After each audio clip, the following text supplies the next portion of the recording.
Welcome to episode 7 of our Azamara Quest Australian adventure.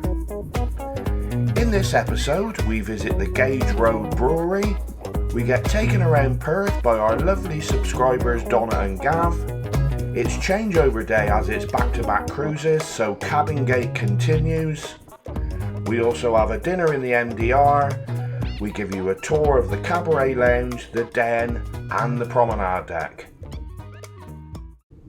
If you love craft beers and ciders, then a visit to Gage Road Brewery is a must. And the bonus is it's just a 10-minute walk from the cruise port. You simply exit the ship, turn right and walk for 10 minutes and you can't miss it. After enjoying some refreshments at the Gage Road Brewery, we headed back to the ship to get ready as we were being taken out by two of our lovely subscribers, Donna and Gav, who were kindly going to pick us up and show us the sights of Fremantle and Perth. Right then, so we've just got off the ship and met Donna and Gav. There's Gav at the front there. Woo! They've kindly been following our channel for a while and got in touch and asked if we'd like to go out and explore Perth.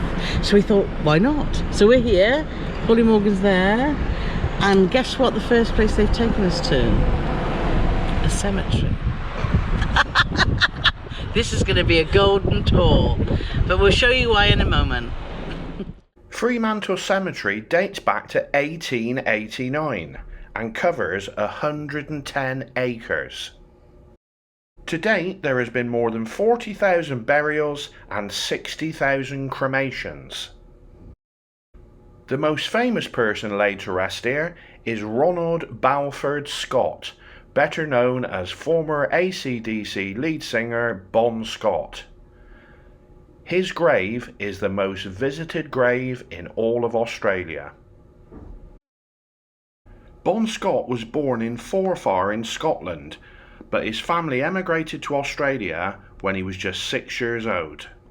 Sadly, at the age of just 33, he died of alcohol poisoning after a night out with fellow band members. The album they were working on at the time, Back in Black, was released 5 months after his death as a tribute to the late singer.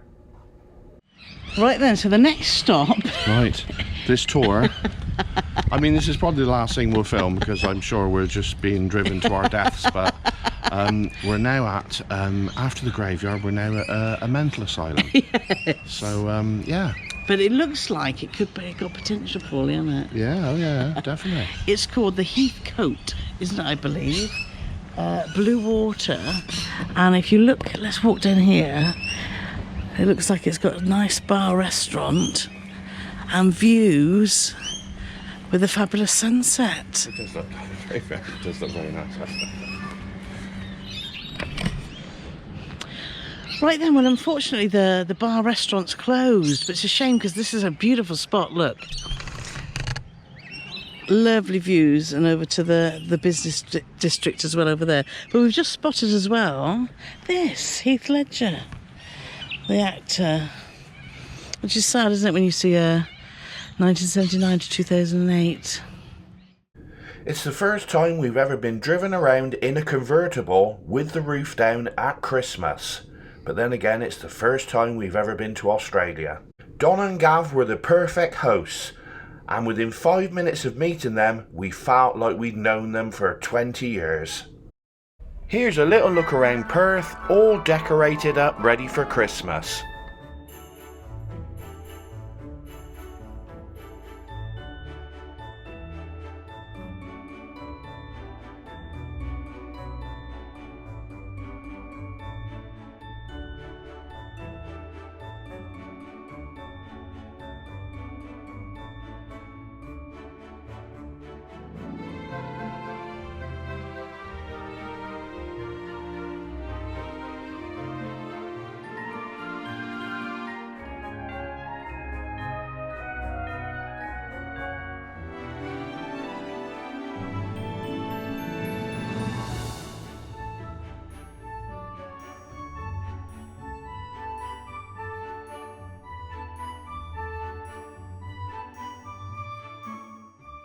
After seeing some of the sights of Perth, we headed to the Lucky Shag pub.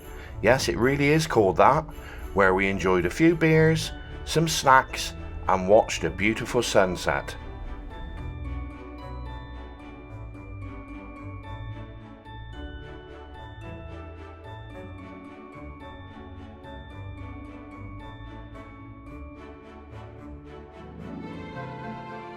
Our last stop of the night was a walk around Elizabeth Quay, and this is some of the things we got to see.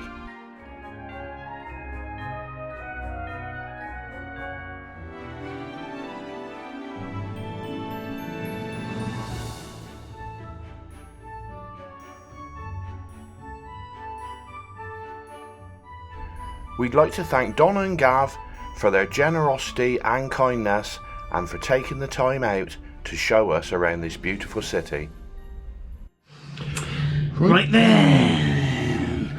So we're back in our original cabin, which we booked 8015, which we're glad about because being back the back of the ship, the movement was just too much from Bali to Perth. And just to add to the comedy of errors that is, or salt to the wound. Salt to the wound, whatever you want to say. Honestly, the reception guest relation area, you couldn't make it up. No. So we were promised we'd have a phone call to say what was going on. Never had one for 2 days, and then when we asked, the reception said that she was too busy to phone us. So we asked her some more questions. She wrote them down. I'll get back to you. Questions we wanted answered was, where are we actually going, and has the cabin door been fixed? So she made some phone calls. Yes, you're going back to your original cabin, 8015. Your cabin's fine.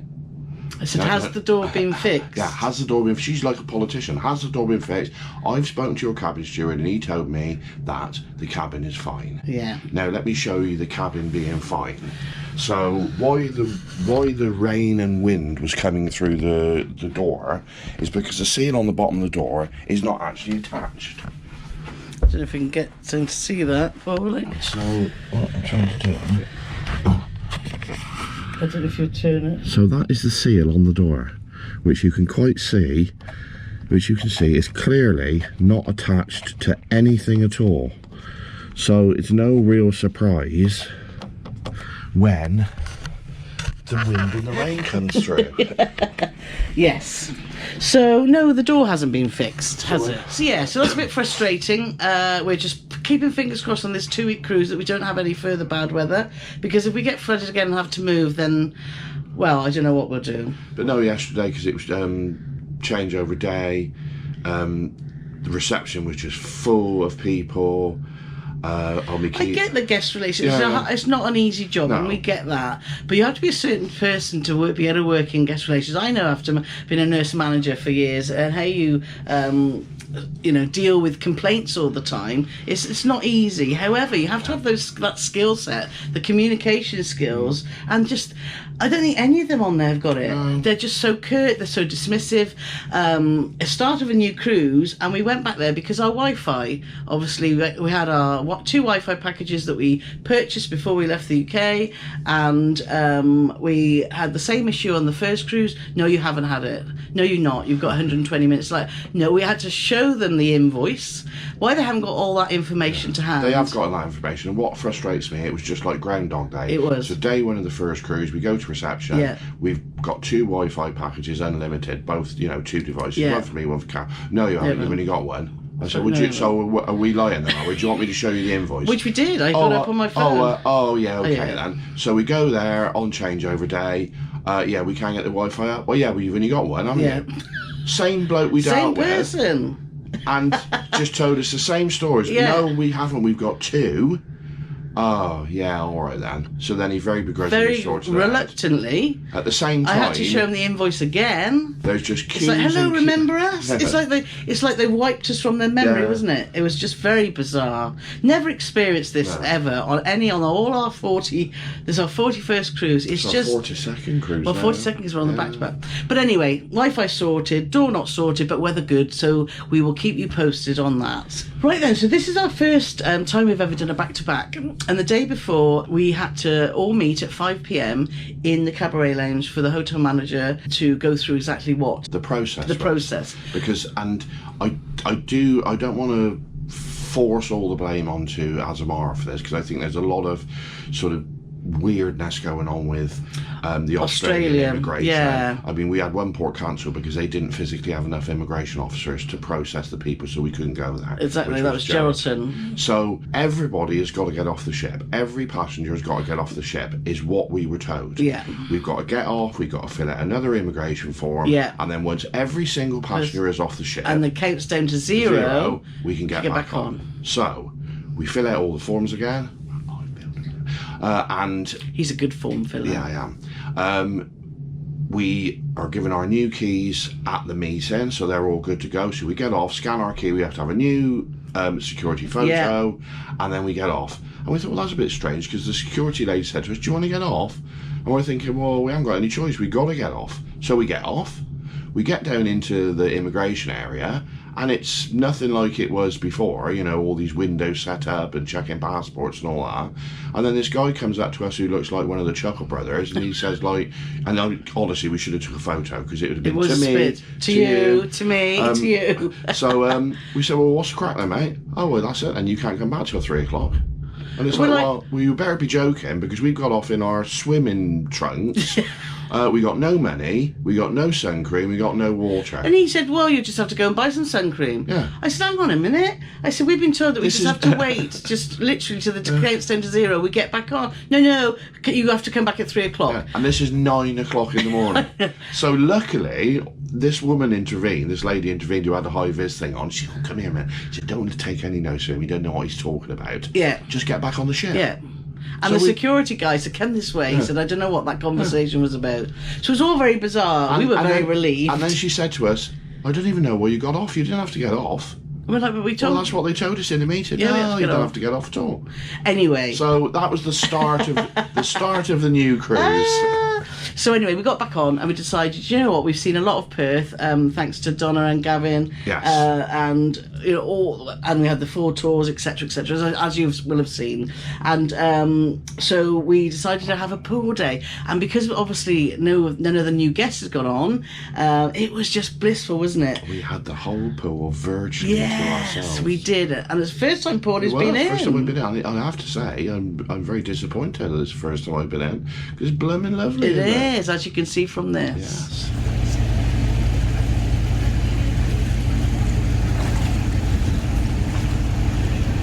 Don't dive. It's 4'9" up here, but I couldn't touch the bottom. Yeah. Maybe I've shrunk since I've been in Australia. 4.9 up here. Ah, don't dive though. What are you doing? Is it a photo? Is it a video? It's a video. Oh, is it? So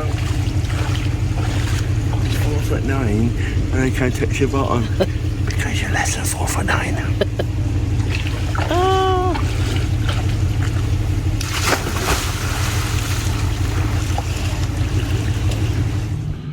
So after a lovely time in the pool deck and just dozing in the shade, wasn't it, on those lovely big beds, it was time for dinner. So can you believe it, on the first leg of the cruise we didn't go to the main dining room once. No. Because the buffets were just all so brilliant, weren't they? Well, and it was just... We did one speciality, and we did the buffet, Yeah. and the patio, which is the burger bar. They also change over into a restaurant in the evening as well. So we've been there. We just hadn't got there. So I get in the queue, get right to the front, and this waiter comes up to me and says, you know you can't come in with shorts on, do you? And it's like, no. Been on here 11 days, didn't even know. So but that's fine, because we just forgotten, because... And I'd rather have that. Yes. I'd rather be told Yeah. than them let people in. If there's a dress code, there's a dress code. Yeah. I ain't got no problem with that at all. So nip back up to the cabin. Well, I think just to say something about Azamara dress codes is that it is very casual around the ship, and that's why but we're in casual mode. But it was no problem, and that's fair enough, having trousers on the long dining room. trousers on for the gentlemen in but the that's the restaurant. only That's the only way. time Well, and for the speciality, we would have done that anyway, so we wouldn't have questioned that. But yeah, so we got in there, had a table for two. I got more to tell them before that, because I ran back up to the cabin and I bought 3 brand new pairs of chinos with me, and I put the one pair on, and somebody must have taken them away and shrunk them. Yeah, because they were a different size to when I bought them. I don't know what's happened. I mean, God knows what you're going to be wearing in the end of 2 weeks then. There must be some steam being released into our wardrobe, because all our clothes is getting smaller. Mine are fine. Because I've been very conscious. I know. I feel exactly the same. So I've been eating. Anyway, we had a table for 2, which was very close to a table for 4, and we had the lovely Gina serving us, who we've got to know around the ship, because they move them around a lot, which is quite nice. So you see the same staff a lot, don't you? Yeah. It was Greek night, and we didn't fancy any Greek, did we? So on the side of the menu, one side you have like what do you call them? Always, every day. I like for you to stumble over this, but I can see when you don't know what. Every day. Always available. That's it. Sections. I thought, I fancy some prawns. So we ordered prawn cocktail each, didn't we? And look at the size of these prawns. They were absolutely delicious. They were just ridiculously big. Yeah. And the table next to us, they were like all excited because because we held our prawns up and they were like as big as an elephant's ear. And so they ordered prawns, and when theirs come, they were half the size. Maybe we're finally getting some special treatment for our broken door. You never know. Big prawns. Yeah. That's the compensation. So French onion soup was my main. I love French onion soup, but it's really filling, isn't it, with a big cheesy bit of bread in. And you had strip steak, didn't you? I had a New York strip steak with some Paris something butter, roasted vegetables, and I wanted steak fries, but they didn't have any steak fries.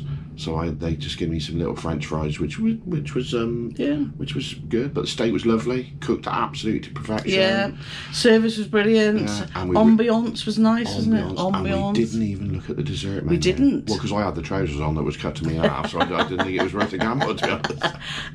So yes, our first experience in Discovery's restaurant was a hit. So we'll definitely be going back on this cruise, won't we? Yes. And then it was time we went to the welcome show again, which we'd seen before, but we enjoyed it. And then we ended up talking to Phil Cass and his lovely lady Philippa, the magician on board, and we spent the evening just chatting to them, which was great, because if you're watching this, Keith, we're missing our roadie mate, aren't we? Are, yeah. So now let us give you a little tour of the cabaret lounge, the promenade deck, and the den. Right then, so let's show you around the cabaret lounge. This is where all the entertainment shows, there's something here every night at 9 p.m. So it's like the main theatre of the ship. Paul is sat here patiently waiting for the next show. Am I a bit early? So there's obviously 3 sections really. There's the upper section here by the bar, which has got some sort of comfortable stool type tables. And then you come down here, where it's very personable, this theatre, isn't it, Portly?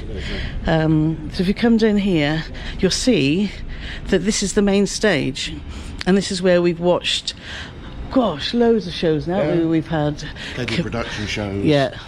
Obviously, when the production shows, they use the dance floor and everything, but a lot of the shows remain on stage, and there was a magician comedian earlier in the week, and because he didn't require all this room, what they did is they moved all the seats right up to the stage, so as you could all get a lot closer. But it's very, very well used. It is. It's a great venue, and you really feel like you're in the action.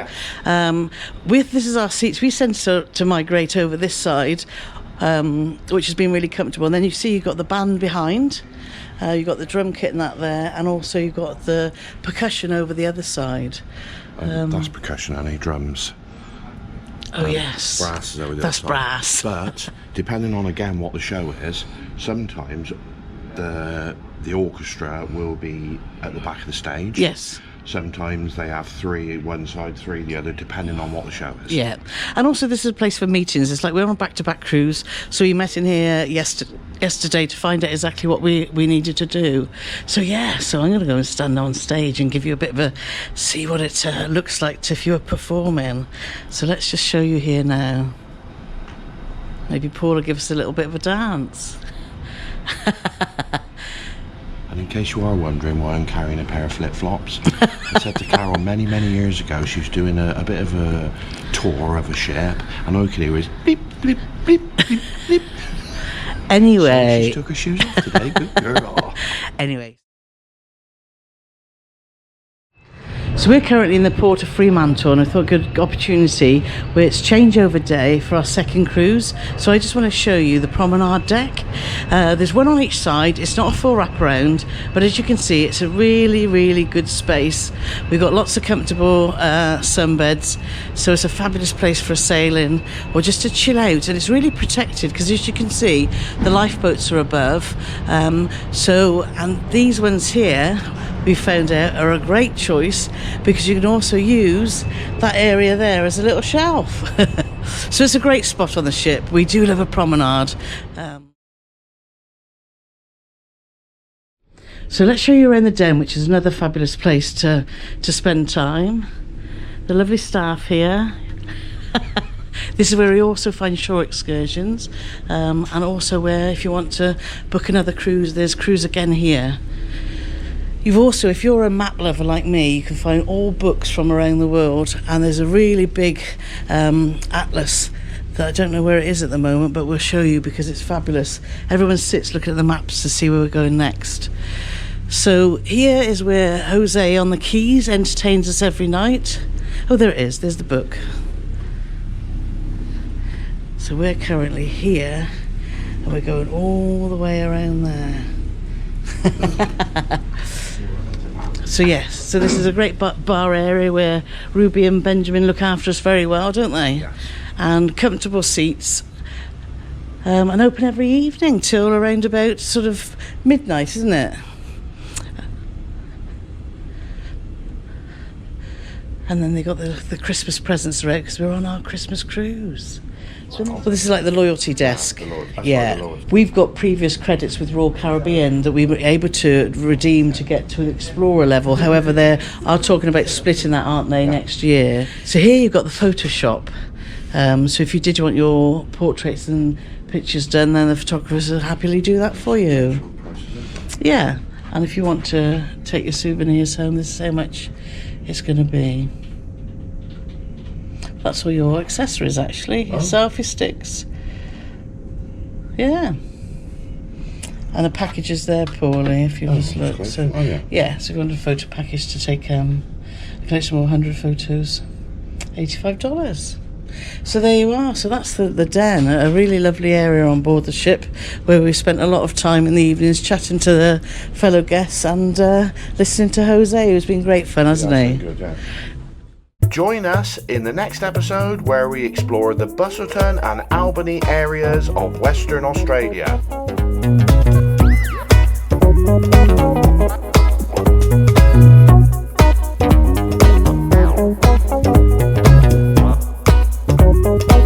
Bye.